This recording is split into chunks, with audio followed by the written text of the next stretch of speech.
Start, right? Yeah, definitely. So, hi everyone. This is Pause for Impact podcast, and it's hosted by myself, Bernard. And myself, Reza. Right. So, Pause for Impact, for those who are new, this is a podcast that focuses on social entrepreneurship, and we focus on entrepreneurs who are focusing on UNSDG while still making a profit. And yeah, today we're very happy to have Suzanne here with us. So, thanks for joining us. No worries. Thank you for joining us, Suzanne. Yeah. Yes, as we talk you through, guys, in the episode 0. Yeah. So we made something over there as well, explaining about what to expect in the podcast. Yeah. So basically, we're gonna be listening to from the guests like Suzanne, especially the unfiltered stories. Yes. Yeah. We want the real stories because I think that was actually the struggle from us. Yeah. You know, even studying here at LSE, we felt like we've always heard about like The good stuff. Yeah. the winning stories, but then we want the setbacks, the challenges, right? To be able to really understand, what to learn from there, to be able to build our own businesses as well, and for you guys as well, to build your own businesses. All right. So a quick intro about Suzanne before we start. So Suzanne is a social entrepreneur, co-founder, and currently is it chief marketing officer still? I don't know, I'm chief. Chief anything. Okay. But previously, before coming here to study in the UK, she's chief marketing officer in PichaEats. Almost 10 years in the business now. And she's currently a Chevening scholar at SOAS University.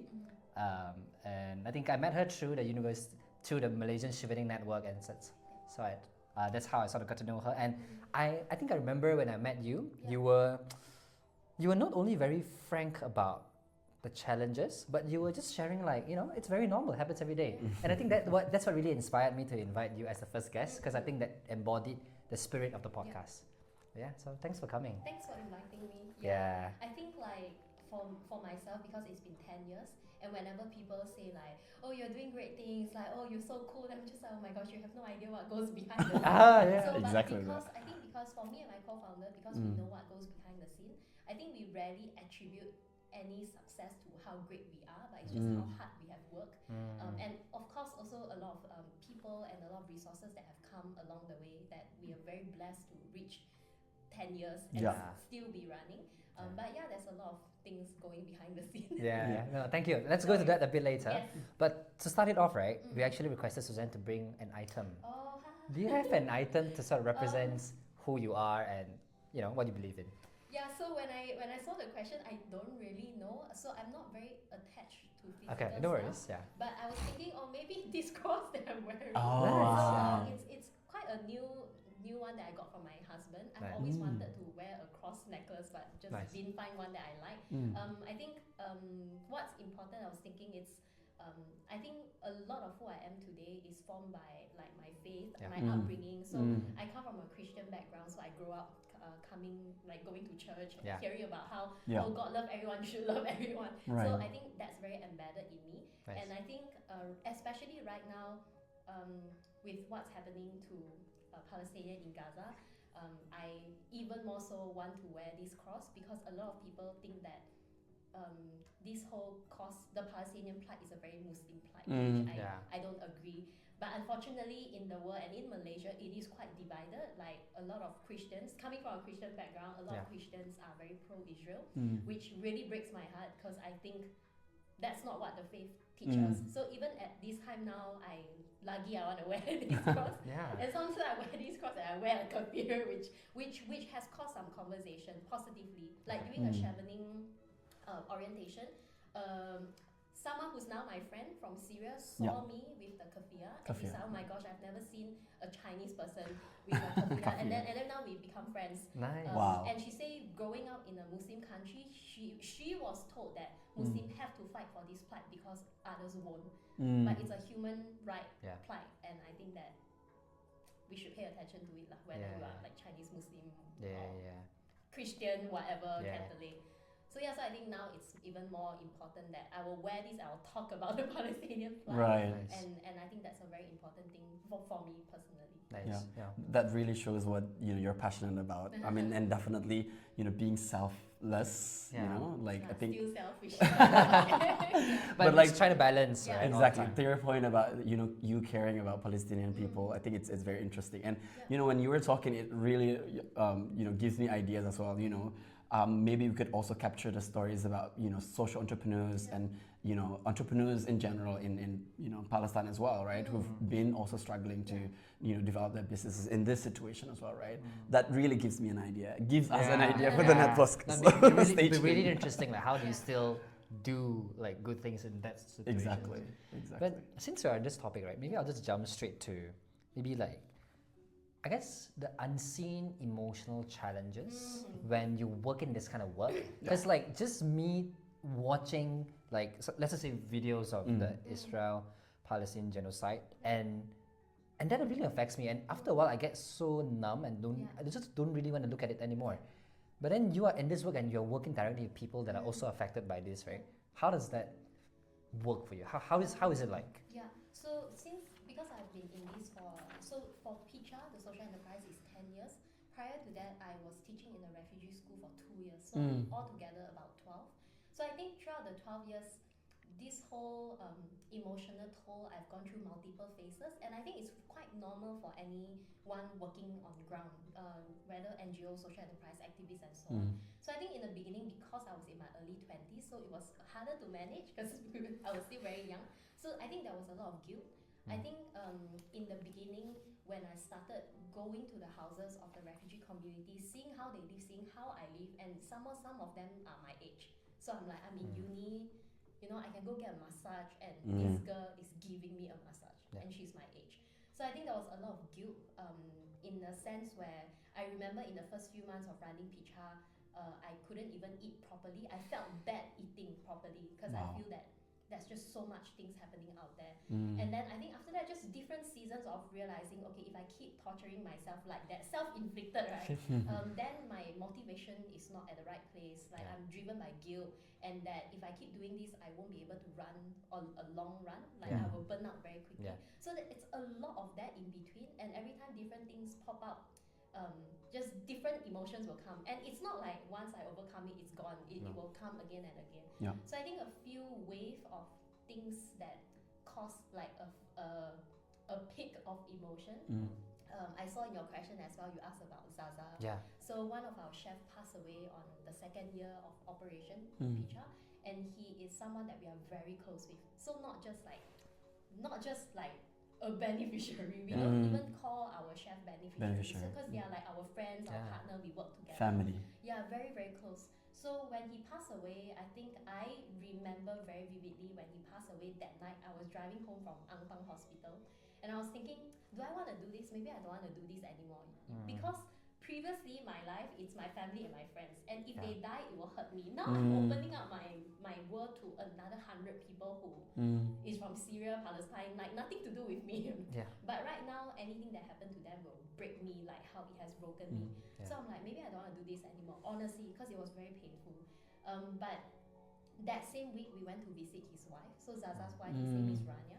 We went to visit her, and she said, so I asked her like, oh, how are you? I know she's not well, but we asked how are you, and she said like, oh, I'm okay, and I know that knowing that Picha is here, I know that Zaza won't be worried about me, and that itself just made me like, okay, okay. Wow. So I think that itself hit me very hard, and I think for a very very long time I kept that with me to keep going, because when we went into doing this work, right, our goal was to provide an income for the refugee families, but we didn't realize the unintended outcome of how we have become friends, a support system, a social group where they can count on. And right now, that I'm here, the team is so close with the chefs as well. So if they need to move house, they tell the team helps them. They need a new oven, the team helps them. So right now, it's not just me, it's a whole team of people who's just doing that to other strangers. And I think that is something that, I think it's very hard to overcome it, but we just kind of get stronger, I guess. But the most recent, like what you mentioned, with what's happening in Gaza, we have 3 Palestinian families in Malaysia working with Picha from Gaza. So 3 family means 3 couples, right? So 3 couples is 6 people with 6 extended families in Gaza. So right now what's happening in Gaza is directly affecting them because it's their brother, it's their sister. And because of that, it also affects me because I care for them, right? So I think in the beginning of this, it was a lot of, okay, let's raise fund for them, let's try to get them out, how to get them out. And I have this, I would like to think it's a toxic trait, is every time I think of a problem, I would think, solve it lah. like to me, it's okay if there's a problem and I'm frustrated about it. I don't believe that there's no solution. I will find my way to solve it. But this Gaza situation, I cannot. Like I tried everything that I could do. I tried to raise funds to evacuate them. Took us 3 months to raise enough for 5 people, because at that time to evacuate one person via Egypt was 5,000 USD for an adult and 2,005 USD for one child. Wow. So I gathered every person's name, that's about 100 of them, and I counted to evacuate everyone, I need 1 million ringgit, which I don't have, right? Wow. So we started raising funds to prioritize families, and the family that we prioritized was parents with 3 kids, and the youngest kid was born in the genocide. Yeah. So we wanted to prioritize them to take them out. So we raised funds. So we needed 110,000 ringgit, something like that, to evacuate 5 people. So we raised. Took us 3 months. The morning, like 10 a.m., we got enough funds. I was so happy. At 4 p.m., Israel bombed the border. Oh, So on the same God, day it itself, really gives me. yeah, on the same day itself, we got the money, and then the border was closed until today. So they are not out. I tell you that one. Oh, wow. Like I can't imagine what they go through. Yeah. But that one took me months to recover, because I'm just like, what the heck? Because like there's nothing to do, and we even went out to like Nurul Izzah, different NGO, Malaysia government. Can we evacuate them? We'll find the money. Cannot, nothing moved. It was very very hard. So I think that took me very long to recover. I think for the whole half of last year, I was very close to falling into depression, because I'm just like, okay, what do I do? Like every day I'm just like crying, and okay, what do I do?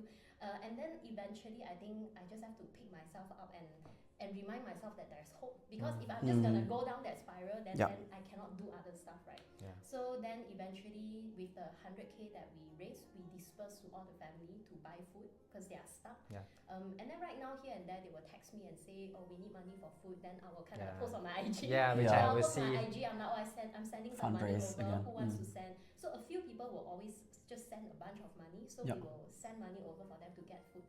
So I think that was the toughest. And until today, it's still not. Yeah. It's still not resolved, right? But I think, I went through a lot of ups and downs. Thankful for my husband, who kind of like walked me through Wow. his emotional. He's beside you all the time, and But yeah, I think that was Then maybe that led me to the next question, right? On this note, how do you stay hopeful? And I guess when, let's just say, another incident happened that really sort of make us feel sad, right? How do you typically deal with that? Okay, usually, not the Gaza situation, right? Usually I am very solution focused. So when something happens, I'm like, okay, this sucks, this is bad, I'm really sad, but okay, how to move on. But this one, I think it really broke me, because I couldn't see the way forward. I usually channel a lot of my sadness and anger into action. So if I'm sad that they don't have food, I'll go find money and I'll send money over. But because this one, I don't know what to do, that's why I feel very hopeless. But then I think it's so funny, because the day that this news happened, I was so hopeless, right? Then the next day, I had to give a pitch to raise more money. Wow. How do you do that? How do you summon the strength? But then the funny thing was, my pitch inspired myself, because in the speech I'm like, oh, they closed the border, but we hold on to hope, right? Because if not, what do we hold on to? Now I'm like, actually, that's true. So I kind of You have to psych yourself. myself up. Okay. And then from there I felt better. Okay. So I think right now I do what I can, and I think, which is why this year, as a chevening year as well, I took a very conscious decision to take the year to rest. That's why my lifestyle here is very slow. Like instead of going to conferences, like making connection, I think that this year I need to really rest and find that balance, so that I can still look into these issues without feeling not at peace. So right now, like, I'm at peace, even though in my head I think about a lot of problems, but I feel that, okay, I can take it one step at a time. There's a team doing it, there's many other people doing it, so don't be so hopeless. Just have to keep psyching myself. Yeah, and then you also trust your team members, I believe. Because there's just too many issues in this world. That's and true. How much you can do one at a time. Yeah, like your story is so inspiring. You know, I need to say that upfront. Because I don't think that everybody has that courage and bravery to really go out there. And just do it for 10 years. Exactly. Yeah. And you Right. kept doing it, Yeah. right? And the hard truth is that I don't think many people would survive, as social entrepreneurs especially, Yeah. right? Just to continue to your question Yeah. as well, right? Like in that moment when you felt like you were not just depressed, but you felt like you wanted to stop all of this. Yeah. What was something that reminded you, aside from definitely the stories, like that you've actually been building with the families and the beneficiaries and all that? I think when I was going down, like emotionally, really going down, my day to day was still okay. I can function. I can, this is not very healthy, but It's I like can. mask on. Yeah, I can still function even though I'm going through a hard time. So I think day to day I was still functioning. Okay. But I think inside, just constantly wanting to find a way out Okay. for the families in Gaza, and then at the same time also not wanting to lay this whole emotional burden on them because they're already very stretched with their Important. day to day. So I kind of like kept it to me, and I at that time my marketing team Shaza, she was kind of like we were working together on this. So I think at least that's someone, and then there's actually a lot of influencers that collaborated with us. So we blasted out messages on IGDM and say we are raising money to evacuate these people. Right. So like Faizal Tahir, he actually collaborated Nice. in our post. There's this, I forgot her name, but she has like 500,000 followers in Korea. So she's a Malaysian, very Wow. very It's like a cute Muslim? hijabi, Hijabi, Korean. yeah, She, I know. yeah, she actually collaborated with our post, so that brought in a lot of sponsors, as Wow. in a lot of donation as well. So Donations, it was a very like on ground activation. So I think just seeing everyone kind of like pushing for it helps a lot. Yeah. Yeah. Wow. Okay, so I think don't know. no, Just yeah. So I think now did you? So I think let's go to a different dimension of sort of challenges, right? You mentioned the emotional toll bit, and then I think the next one I'm more interested in hearing. You also mentioned there's a financial crisis that happened during COVID, and I think the context is during COVID-19. Obviously, businesses have to close, including PichaEats, who runs like a F&B business. A lot of businesses have to close, but you guys survived, right? Yeah. How did you guys sort of made it through this difficult situation? Yeah. So because we run a catering business where all the chefs are refugees from like Syria, Afghanistan, Iraq, Pakistan, and so on. So because we run a catering business, a main source of our income is from catering events. So in COVID, there's no events. But we were very, very, very lucky because in 2018 and 2019, we won multiple international grants, which surprisingly we didn't use. So for some reason, we didn't touch the Which I wanted to ask you later, but anyway. Yeah. So we thought that we weren't ready to touch the grant to launch it yet. Yeah. But that became a blessing in disguise because that whole grant carried us through COVID. So I think throughout COVID from 2020 to 2023, I can't remember 2022 or 2023, we were just losing tons of money every month because we were still paying salary, we were still paying the chef, we were running aggressive marketing so that sales can come in for the chef.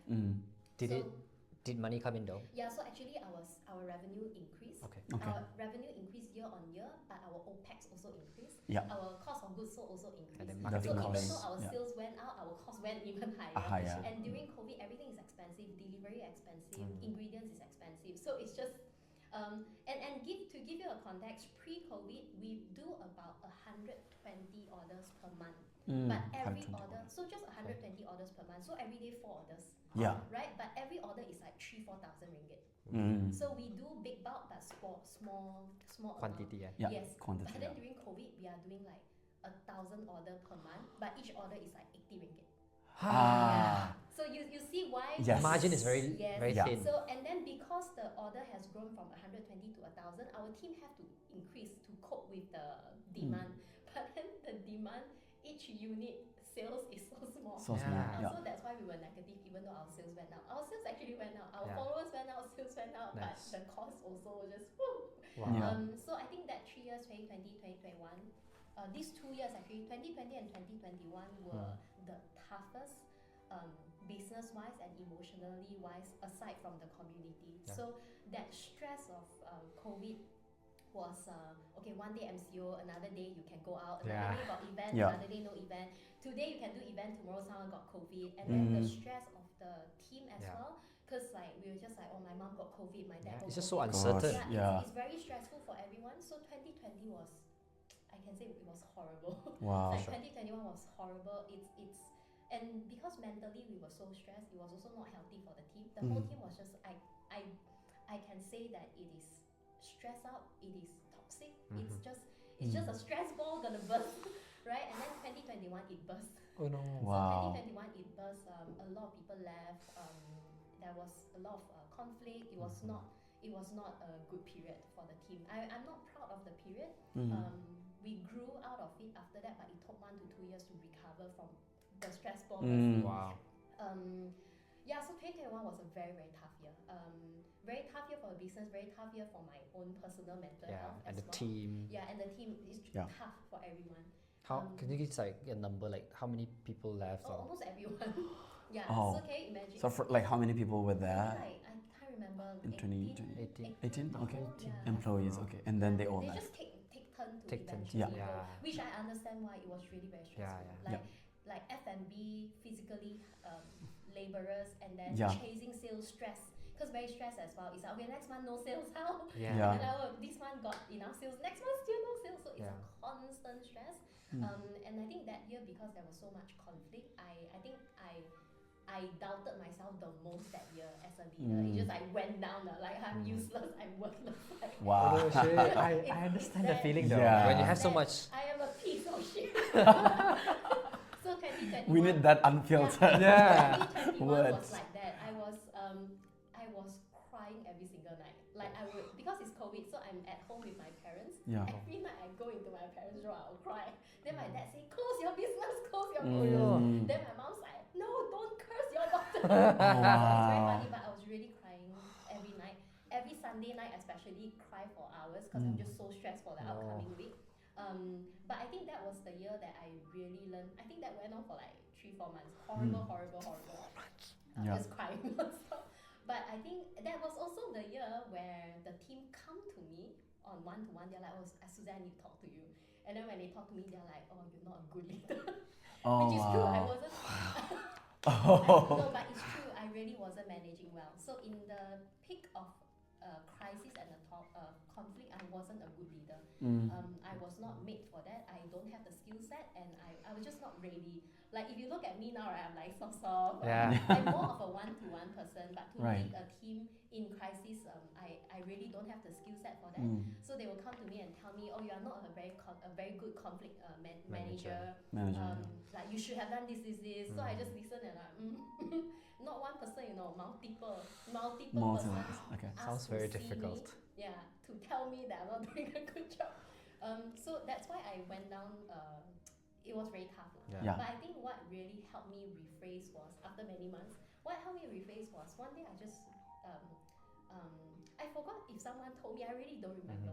So during that period, my biggest growth was me realizing, if I die, no one's gonna come to my funeral and say Suzanne was a great conflict manager. No one's gonna come to my funeral and say Suzanne was so good in managing when the team I had feel a it. fight, right? Yeah. They will say that Suzanne was genuine, she was kind, like she was there when I needed her. So I'm like, oh, it's a skill I can learn, right? So I think that switched something in me, and from then onwards, right, it really helped a lot with my self-esteem.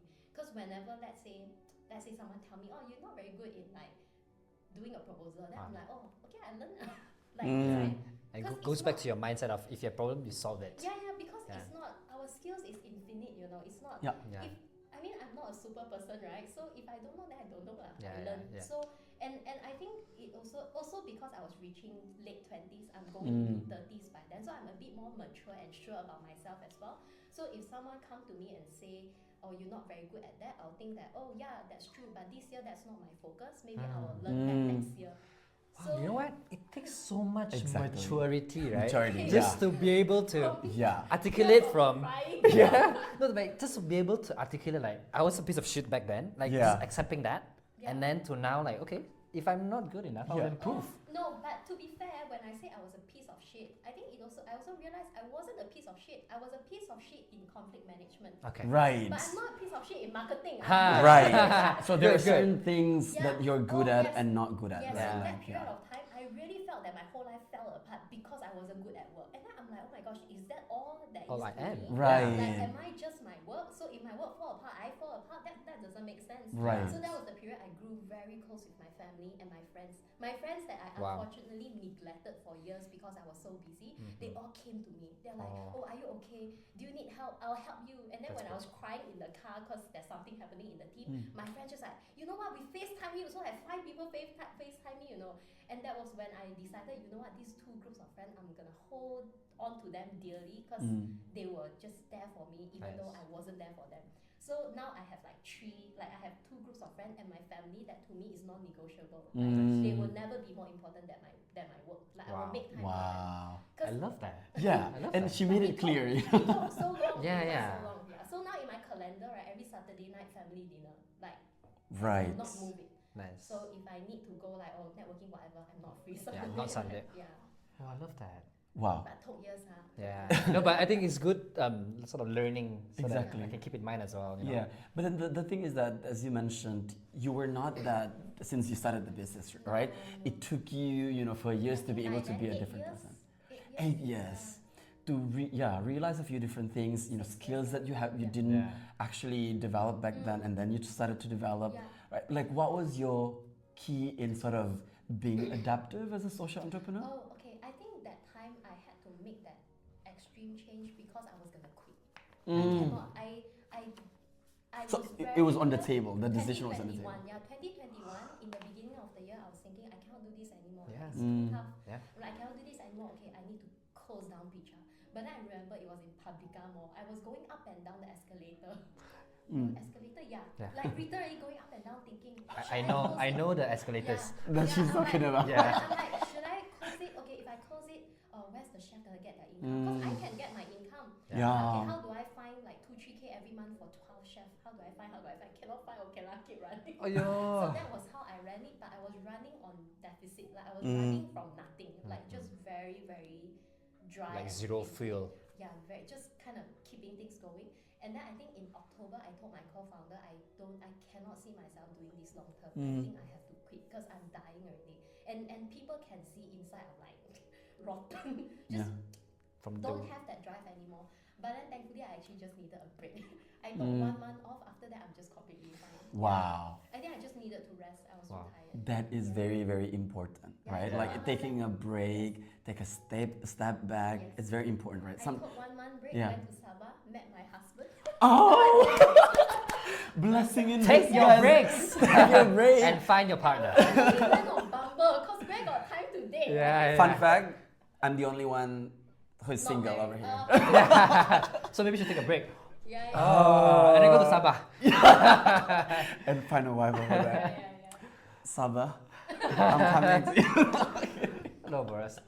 Sabah is very lovely. If you haven't been there, Yeah. mountains are nice, the Yeah. islands are nice. Yeah, I've heard great things about Sabah. I think I would need to It go makes there. you question life because the pace is so slow. Yes. Why am I living so busy for?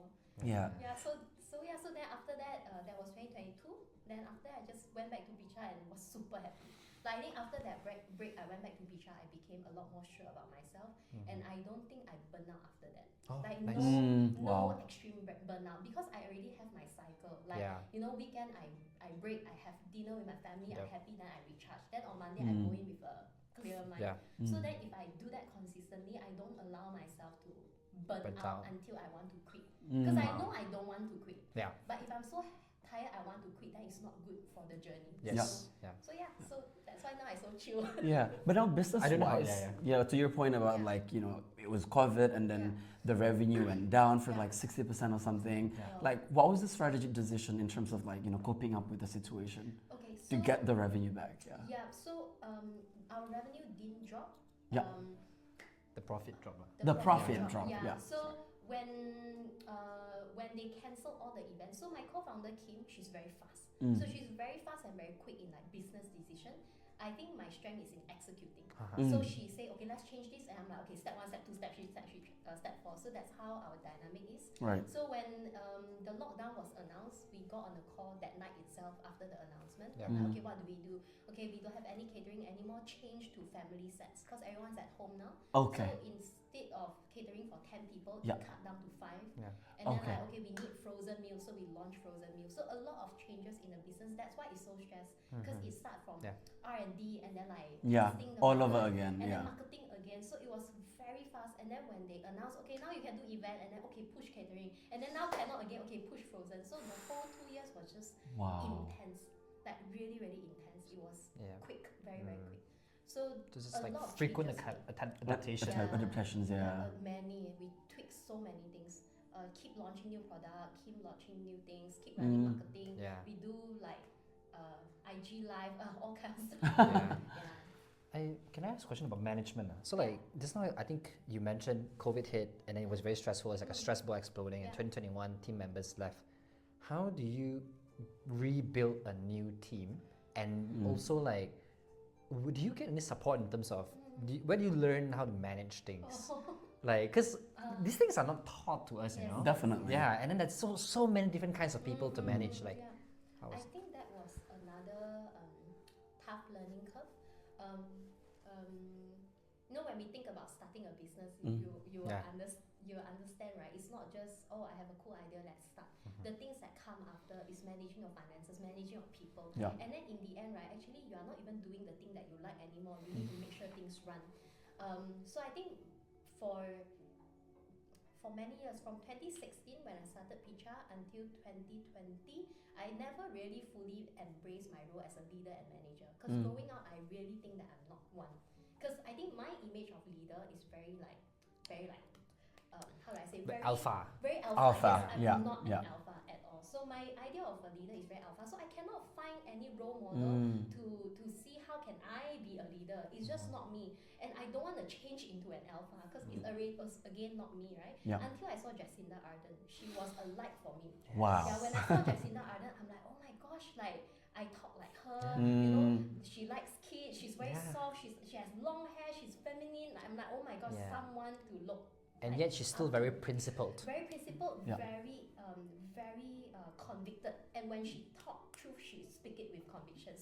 So she became someone who gave me a lot more like hope and a bit of guidance. So I read her books, I see her interview and stuff like that.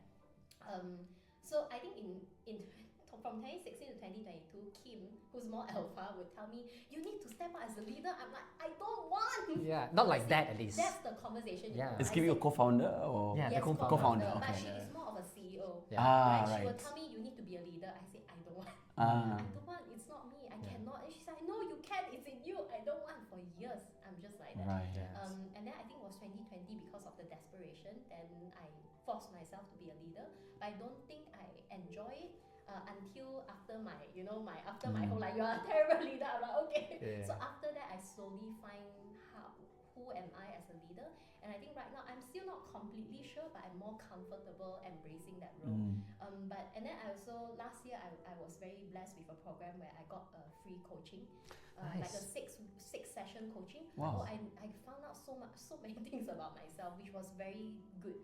So I also learned to realize some of my strengths. Like I'm very good with like one-to-one leadership. But if I have to do one-to-one with 6 or 10 people, then that's not my strength. Like I won't be able to do so well. But if I only have one person to mentor and guide, I do very well. And I built a very strong relationship. So far, people that I have worked one-to-one with, I'm still very close to them until today. But then the ones where I have like 6 people, then I don't do very well. But because I'm also like a perfectionist, I want to do well, so I'll be like, oh, that's why I think I'm a terrible leader. So that's what the coach kind of made me realize. Yeah, I'm not a terrible leader, but the conventional leadership style, I don't have that skill set, but I want to have that skill set. So I feel that I'm a terrible leader. So just a lot of exploration. But I think right now I'm in the headspace that I mentioned where I'm not good yet, but I can get there, so it's fine. I think one of the things that I love the most about the skills that I've learned throughout these 10 years is now I have confidence in myself that I can learn things. That one I'm very confident. So like last year when I came for masters, the first week in class I'm like, oh my gosh, I don't know what's going on. I don't understand the research paper. I don't understand it's all of us, I guess. But I don't know because I always feel I tend to feel very small about myself. I think that I don't understand because I'm not smart enough. And do you think there's also imposter syndrome a bit? A lot Yeah, of same. things. Yeah, I think also that whole value of humility, right? When you go to extreme, it becomes like self-estimation. Yeah, Right. it becomes like Oh, no, I'm not so self-defeating. good. Yeah. Yeah. So I think I'm just kind of dabbling those stuff. But I think in the beginning when I felt that, oh, I really don't understand, when the assignments came, I was really worried. But then I was very confident knowing that at the end of the year, I will be confident. Means like now, I know I will be able to master it, which is true, then I'm able to master it. So that's one skill set is I'm very confident in my own learning because I've already learned and failed so many times that now I'm like, oh, if you want me to now, let's say, go play football, I think if I practice really hard, I can also be good. I like that. To play FIFA, No. I don't believe that I cannot learn something. Right. Yeah. Oh, I love Even that. I want to learn saxophone, I think if I practice very hard, can.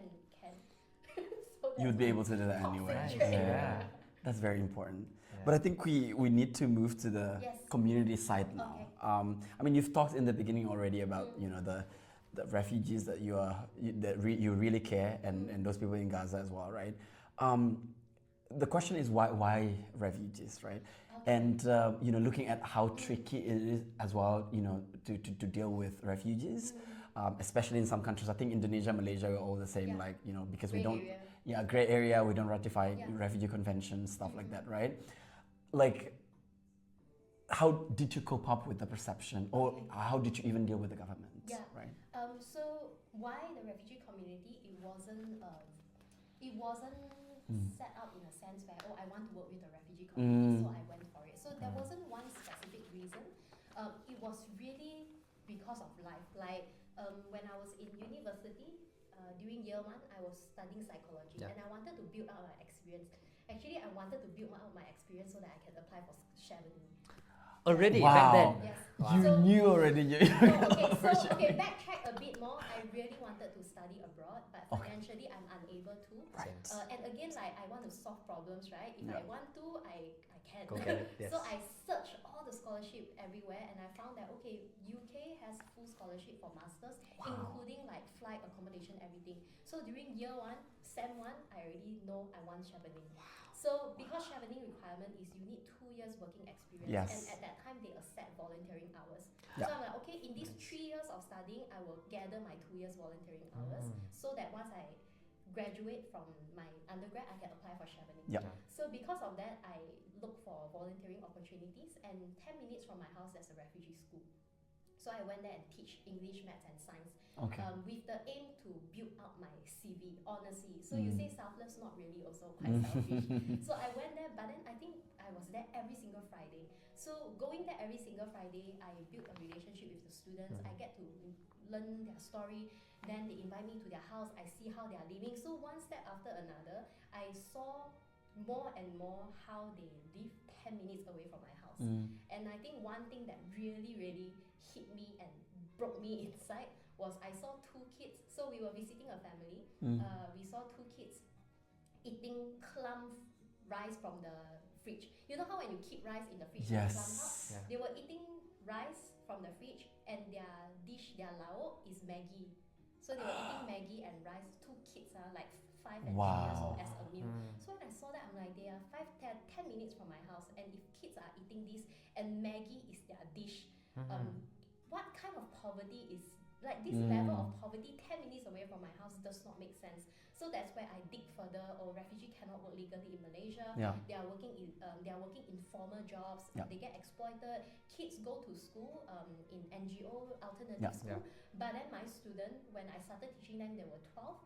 And then by 13, 14, they drop out to work because they need the extra 400 ringgit for their family. So then I think that just it was impossible for me and my co-founder then to like, I graduated, I need to do full-time job, bye-bye. Like it was just very hard to turn away. So my co-founder Kim suggested, why not can we try to sell food, because they cook, right? They're like, can we try and sell their food so that they earn extra income? So I did that in my uni. So I was in final semester. So I would go to their house, cook lunch, and then like bring to uni, sell to friends. And then did that for like 4 months, and then it became full-time. Then it became my one and only job until today for 10 years. So that's how it started. So it wasn't an intentional choice of In the beginning, I want to solve this refugee crisis. Right. It was one step after another. And I can say that when I'm here today, would I imagine that I will become a social entrepreneur for 10 years and have a team of like 10? It was never in my goal. I wanted to be a psychologist, clinical psychologist. Yeah, I saw your background. Yeah. So my chevening was because I wanted to be a doctor. I didn't have the money, so I thought I do psychology, I do MA in clinical side, I become a doctor. Yeah. So that's my route of finding scholarship.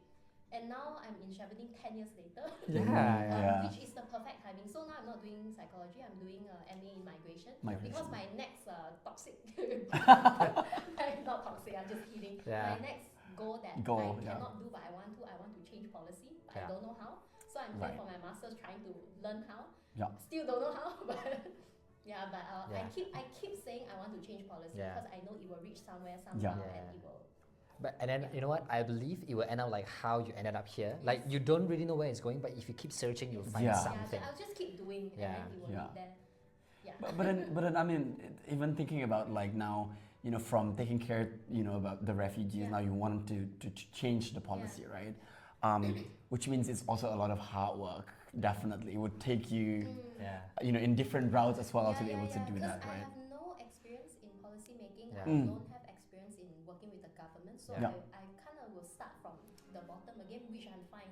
But I think what I will have is the 10 years of experience, on ground experience. And I think that's invaluable. A lot of policy people never really been to the ground, so that is very good. Yeah, so if I can contribute in any way, I'm like emailing already. Like I'll do for free. Like just let me do something. So that's the next thing. What kind of policy you would actually hope for the future, especially in Malaysia context, right? Yeah, so I think all this while we know that Malaysia, Indonesia, we are not a signatory to the UN Refugee Convention, and I think all this while I thought that the solution is to sign it, to be a signatory. But I think coming here after exploring a lot of different options, I realized that is not the only solution.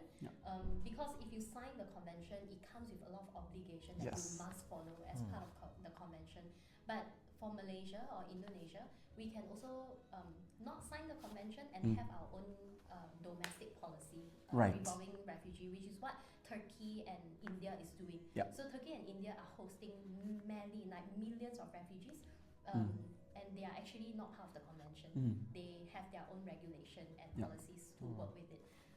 So I think my immediate goal is hopefully because right now refugees don't have the legal rights to reside in Malaysia and to work in Malaysia. And right now, with this situation, the policy that I really hope to see a change is that refugees have legal rights to work. They can be, their application can be processed like a foreign worker, for example. So you know how foreign workers, you have to get a work visa, you pay a levy, and then all these processes. So the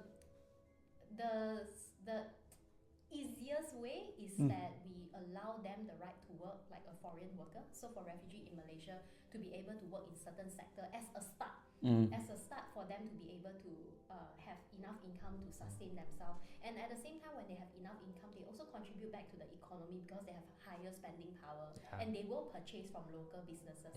So letting refugee work itself actually has a lot of economic benefits. But I think throughout all our conversations so far, the biggest pushback is always security and national concern, and that if we allow refugees to work, there will be an influx. But the truth is, now that they are not allowed to work, there is already refugees coming. So this is an issue of like border control, trafficking. So I think what I really hope to see is the legal right to work, because with legal rights to work, they can then put their kids in NGO schools. So even if the kids can't go to public school yet, they can afford to pay like 50, 100 ringgit to go to like an alternative school. And then the alternative school will be able to sustain themselves from the school fees that they are getting. Because right now, a lot of schools struggle so much as well, like don't have enough money to pay teachers are not paid, they don't have enough money for rental. So the whole cycle of it is just not ideal. And if they are able to earn an income, they can also pay for healthcare. Because right now, when they go to public hospital, they get charged a foreigner's rate, but they get a 50% discount. I see. So let's say we pay 1 ringgit, for example. Okay, so for example, to give birth in a public hospital, I think for local Malaysian, we pay like 50 ringgit. But for refugees, they pay 4,000 to 6,000 with a 50% discount. So it's 2,000 to 3,000. It's still a lot. Still a lot. So a lot of them but then let's say they still go to the hospital, in the end they cannot afford, then it's a loss for the public hospital, right? Because you treated this person but they cannot pay. So, but I have heard that sometimes they actually do get treated because out of humanity, the hospital do treat them, but in the end they don't pay the bill. But if they can work and they can have some income, they can save for all this, it really does go back to our economy. And then if they earn above certain threshold, they can also pay tax. So honestly, a lot of research has shown that the pros outweighs the cons. And migration has always helped economy. Even though right now a lot of news are polarized that migration is, you know, ruining our economy and so on. But historically, migration always improves economy. You just need some time. So for example, right? I've been reading this book written by a lecturer in Oxford. So she has 30 years of experience in migration. I'm not done reading it yet, but it's an amazing book. It's how migration really works.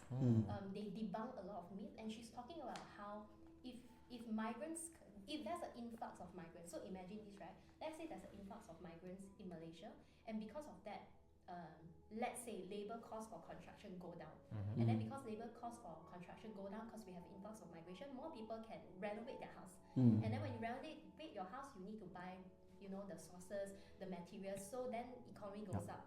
And then when we have like a nicer house, let's say we can, for example, let's say the middle class can then afford having helpers at home.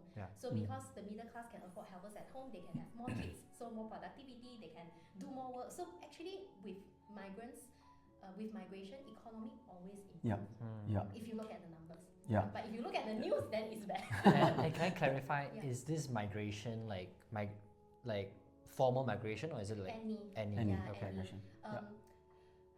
Okay, I heard this from a podcast, so we need to verify the fact.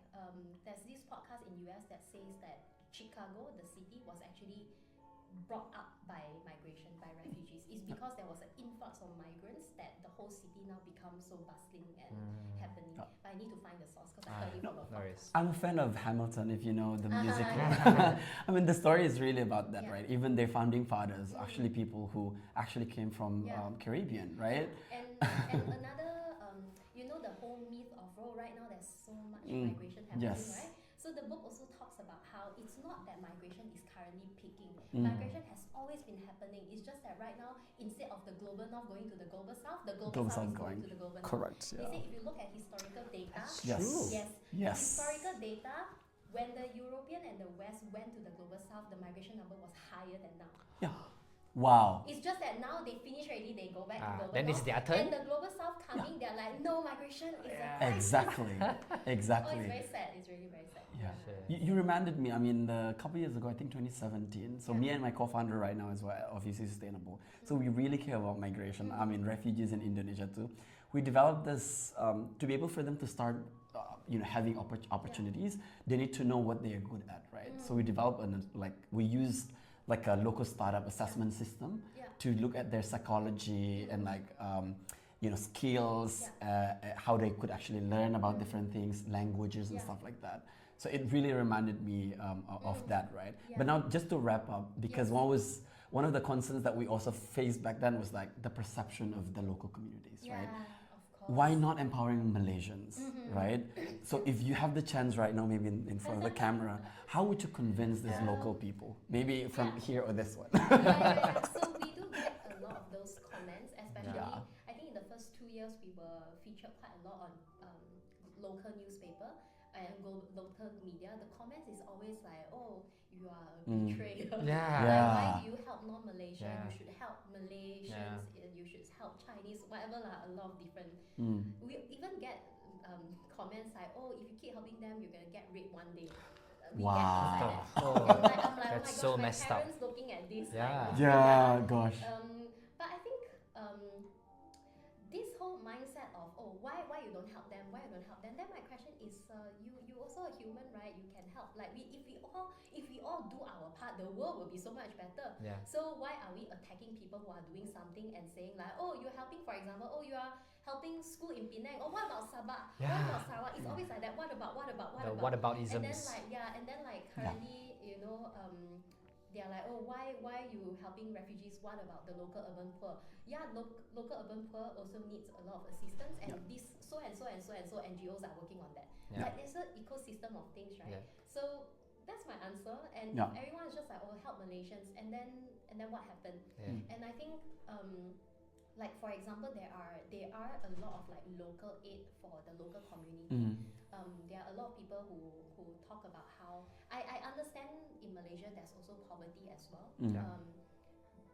And there are people addressing that as well. But the people addressing the refugee situation in Malaysia is small. Yeah. So then for me and my team, we know that we want to focus on the refugee community and the stateless community. So these two highly marginalized community who it's very, very hard to get grants and financial support. So to give some context, right, why not help Malaysians? So for Malaysians, a lot of local corporations will run CSR program for Malaysians, because if your beneficiaries are Malaysian, you get tax exemption. Right.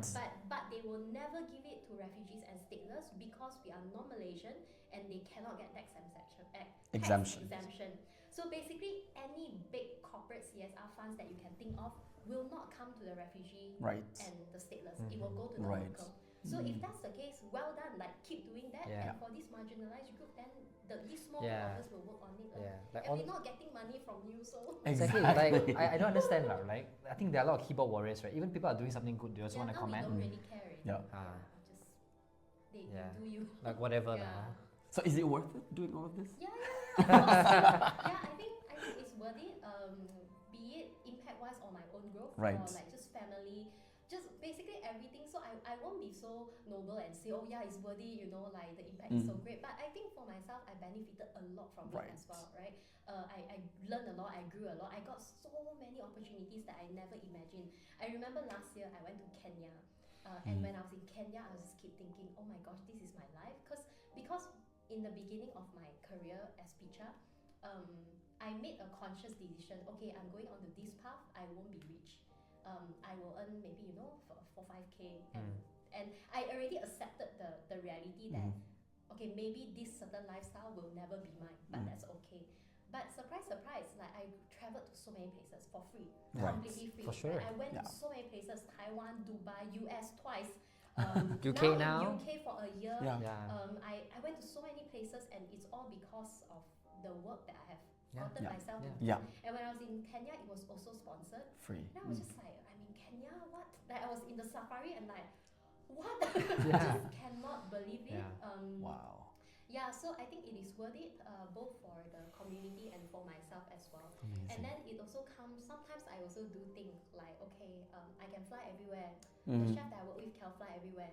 So then how? That's why I want to change policy, because I feel that with their grit and their resilience, they can do so great. Like they will work so hard, they will build their businesses, they will really do very well. They might even build job opportunities for Malaysians. But because of the limitation, they are unable to. So when I'm in London, I volunteered for TURN, the Entrepreneurial Refugee Network. And because it's very similar to the work that we do in Malaysia. But when I saw them, the refugee participants coming here, because they have legal rights in UK, when they come into the program, they were so like, how do I say? They came in and they're like, oh yeah, I will start a food stall. Like, oh, I'm gonna start a cafe. They are so clear and so determined, and they are so self-sufficient, so independent. But our experience in Malaysia is that when we meet like a class, they will be like, oh, I want to, but I don't have the money. I need to stay home. I need to pay rent. I cannot. Like they are so tied up, and they cannot make decisions because of the environment. Because they all come from the same war-torn country. So it's not them, it's the environment that has made them so like, oh, I'm so helpless. Close-minded as well. Yeah, but it's if we change the legalities and we allow them the opportunity to work, to thrive, to start their businesses, oh, they will fly. They really will fly.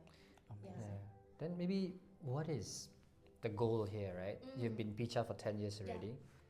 What's next? Is it like next 20 years still going to be in Picha? What is the goal for Picha? What does success look like to you, basically? I think for me, in my lifetime, I really want to see the policy change. Okay. Right. Yeah, in my lifetime, because everyone say that it's quite impossible. So right now, I think my mindset has changed a little. Last time in Picha, everything is quick and fast, and like if there's a problem, solve. There's a problem, solve. This family need a job, give them a job. It's very fast. That's why I think in that 10 years, I never had headspace for policies because I think that is stupid and so slow and it's stupid. It won't happen. So I kept thinking that way, which is not very healthy as well. But I think now 10 years in, and I have some headspace now to really think. Actually, if you want to see a huge change, it is to change policy. And if I keep thinking that policies are stupid, that's not going to help anyone, right? And then if I keep thinking, oh, why no one in the government care? Then someone told me, Ong Kian Ming, one of our ex-minister, he's like, yeah, that's why you go in lah. Yeah, he's like, yeah, the government needs more people who care about the community. The government needs more people who care about things happening in the ground. And that's us, not just me, him also. Like it's people like us who want to see Malaysia as a better country, then we have to do our part. Hence, that's why now my mindset has shifted that, okay, even though the policy might, honestly, in my head, I'm ready to accept that even when I die, it won't change. But if, imagine now I'm 30, right? Let's say, thank God I work until 70, okay? Let's say I work on this course for 40 years, even if it doesn't change, it would have moved a bit. Yes. Right. So I think that's that's my mindset. I just want to keep pushing it, then maybe the next generation can change it, even though it's not me. Which is fine, because a little progress is still a progress, right? So I don't know what success look like, but I think if one day the policy change, I will feel like, okay, this is one big milestone. And then meanwhile, just celebrate small milestones. And I'm very sure once that change, then there's new things to change. Right. So, No, I love that. Like long-term vision, but even though it doesn't happen in their lifetime, someone else will eventually carry the torch. I don't think, I don't think, how do I say, I think my mindset is, I don't think that it is an individual effort, it's always a collective. And then when the movement grow, then it push. The change will tip. Right. So then, so I think if a few of us can keep working on it, there's so many people in the industry actually who's constantly working on it, and they have been in for like 10, 20, 30 years. So I think whatever that we have now has also been pushed for multiple years from the previous activists or even the seniors who are in this industry. So it's just constantly pushing, and then we encourage each other. Recently, I got on a call with two other people in this industry. We just like, when we call, we're like, oh, thank you so much, don't quit, because it's tiring. It's really so funny. It's tiring. You get bashed left, right, center. You don't just get bashed by the local, you get bashed by horizontally as well. Let's say other NGOs that is not happy with the way you are working. So we just like, don't the quit, government, don't quit. so literally Like, from all directions. Don't quit, don't quit. Oh, nice. The next time I see you guys outside, don't quit. Like, you don't quit, I don't quit. It really reminds me of what we learned also in class, wicked problem.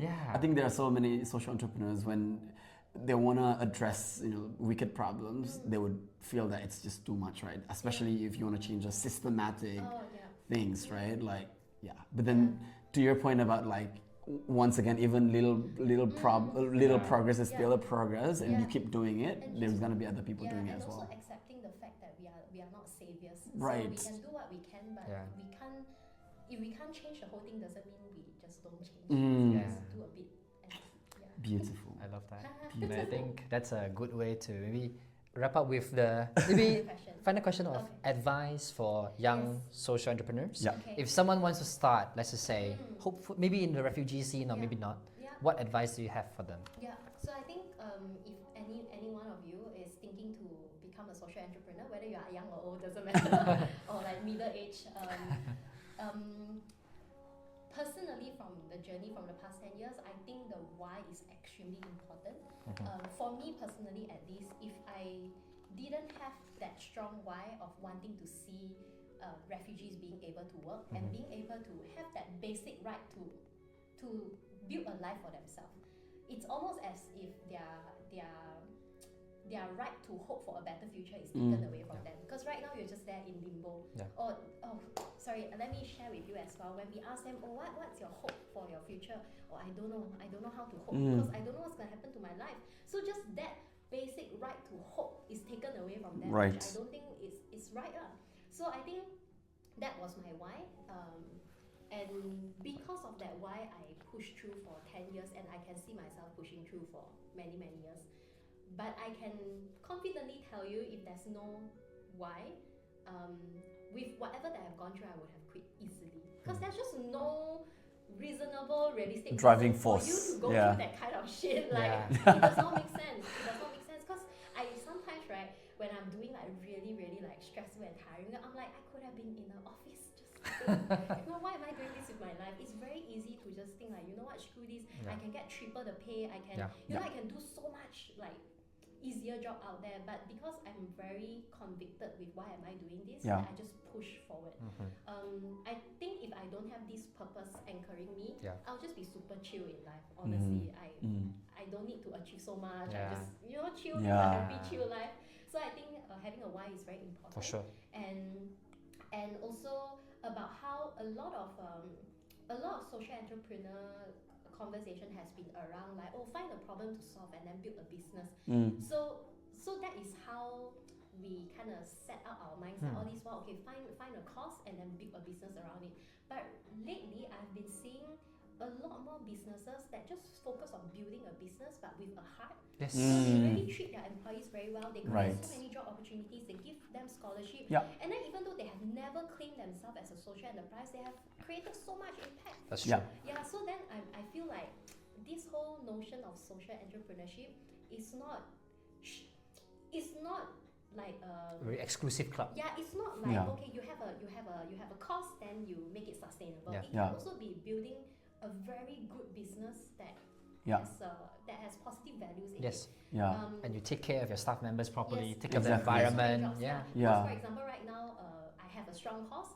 I'm employing, let's say we are employing like 20 full-time staff, and then the chef another like 20, then runners, let's say another 20, so 60.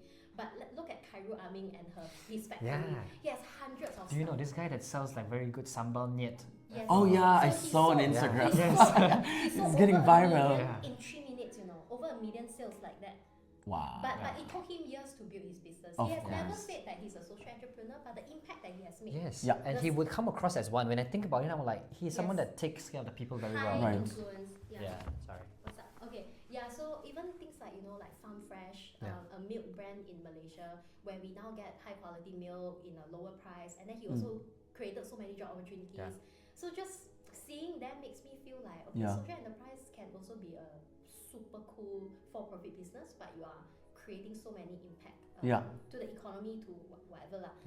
So now I'm also starting to think, okay, what kind of business can I build to make money so that I can, let's say, start a school, start a nursing home. So it doesn't have to be just one direction, like, this is a course how to make money. It can, basically what I'm trying to say is it can happen in many ways, many dimensions. Forms, the course, the social cause will also lead to different business model. So let's say ours is to create job opportunities. So we have to like employ, let's say refugees, the stateless teenagers, and so on. But let's say if your cause is in sponsoring a school, right? Then the school, you can't expect the teacher to also work to make profit, for example. Then it has to be a different model. Sometimes maybe it has to be an NGO. Sometimes it has to be a foundation. It really, to me, I feel that it really doesn't matter. I get it. No, I get it. Like you can achieve your impact in a lot of ways. Very different ways. Yeah. So don't be so caught up with the idea I want to be a social entrepreneur. That's Think true. about I want to solve this problem. How? If it's an NGO, it's an NGO. It's if it's a fine. business, if it's a business. If it's a for-profit business, it's a for-profit. Exactly. It's fine. That's what we're actually doing, right? And that reminds me of my dissertation on my own company. Okay. Because we are actually a profit consultancy business, right? Like we've been there for 3 years, but then we wanted to do something impactful on the ground for the communities, and then we established an NGO. So the profit goes to the NGO as well to do something different, right? So once again, we didn't even think about ourselves as a social enterprise in the beginning, but then when we're starting for profit, fully for profit, but then exactly, we wanted to do something for the communities, and then that foundation was established for that, right? Nice. So you really reminded me of we're on the track or right track. And I think that recently I've been doing interviews for my dissertation as well. And one, he was an ex-businessman. He also said like you don't have to be. You can also run a business very, very well. You can create a lot of impact. Like you said, give scholarship to the kids, pay them well, give them learning opportunities. So There's also a company, also in Malaysia, where he started a construction company, but his ethos and his value is that he will not give any other table money. He will do everything clean. And usually in this big construction project, but he did it. Amazing. So is he a social enterprise? industry where things are very dark, you become the one that does these things Yeah. right. Yeah. So it's a lot of ways. So Yeah. so I won't be so caught up with the term social entrepreneur. Okay, no, That's that right. makes sense. So, but I think if you have, so I think what I would say is if you have a strong feeling about any cause or any issue or any Yeah. problem that you feel like it's really frustrating you, I think that's how I would describe it. If you feel so like, why is this thing happening? Yeah. Then think about how can I solve it? Yeah. Whether it is through your professional capacity, volunteer side, For sure. you just start somewhere, like, and then it might lead into something permanent, it might not, but at least you are taking action. Yeah. Because a lot of people, especially online, like keyboard warriors, right, they will talk about, oh, what about this issue, or this issue is horrible, why is no one solving it? Then why Why not not you you solve solve it? it? Solve it. Yeah. Okay, I'm gonna remember that line and tell people next time. Yeah. Okay, lah, I think, Yeah. shall we wrap up? Yes. Okay, so with that, we'll wrap up and then, okay, so since this is a pilot episode, Yeah. we are trying a lot of things, okay? Yeah, So like, 2 small things to try. Yes. Reza has a quick game, like a rapid fire question. Uh-huh. Like Yeah. just, and then let's just say that he asks like, Titari, yes or no, Okay, and then those kind of Okay. things. Yeah. Or like choose A or B, right? Yeah. That Yeah. kind of thing. Yes, go But for so it. this is part of the closing as Yeah, well. We're so- trying a few different things. Okay. So for Suzanne, right? Yes. So I mean, we just talk about it. Maybe you can look at the camera Okay. over here. I will look at the camera over there. Okay. No. Over there. No, I'm Oh, it's kidding. fine, it's fine. Just look at us No, all. I'm kidding. Look everywhere. Purpose or profit? Oh, huh? Purpose Purpose. of profit. Don't ask me how to choose. Hard You to need choose. both though. If you really have to choose one, That's Both. yes, sure. Next one. Building a business with a partner or with friends? Oh, partner as in spouse, is Spouse. Yes, spouse. it? Friends. Nice. Nasi lemak or nasi kandar? Nasi lemak. Nice. I miss Malaysia or UK? Malaysia. Of course. That's all I think for now. Yeah. And then one final thing is Yes. we are trying to do this thing where every guest will come in and leave a question for the next guest, Guest. who is also going to be a social entrepreneur. Okay. So we can, I mean, we don't have to continue to talk right now, but later we'll ask you to write down something. Okay. So, and then the next person will answer. Can. Okay. So with that, thank you so much once again, Suzanne, for Yeah. being with us for the pilot episode. We're very, Yeah. honestly, I'm very happy. Exactly. And How it this- turned out? Exactly. I mean, an amazing guest Yeah. that I never thought I would meet personally as well Yeah. myself. And I mean, personally, I think both of us learned a lot from this episode. Yeah. And hopefully you guys also learn a lot from this Yeah. episode. Do you want to end with a plug? How can people support PichaEats? Oh, Yes. Yeah. Okay, maybe Here. Maybe here, this one. Okay, how Yeah. can people support PichaEats? So we are on website, Instagram. Instagram, everywhere. So we are at PichaEats, PichaEats. Okay. So if you are in Malaysia, definitely please order our food. It's great. Like, it's really great. Just go check out our menu. We cater for anything. What is one thing we have to order? Oh, Signature.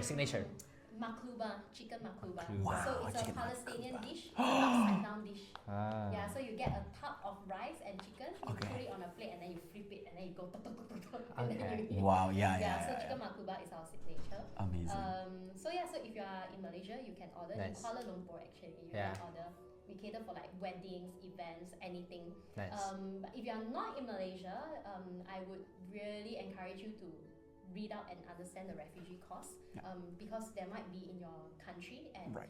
and they might just be living among you actually. So yeah, so that's what I believe. And if you have a cause, as I mentioned, that you really feel for, do take action to act on it. Yeah. Amazing. Perfect. With that, let's end for episode 1 and see you guys next time. Thank you. Like and Bye. subscribe. Bye bye.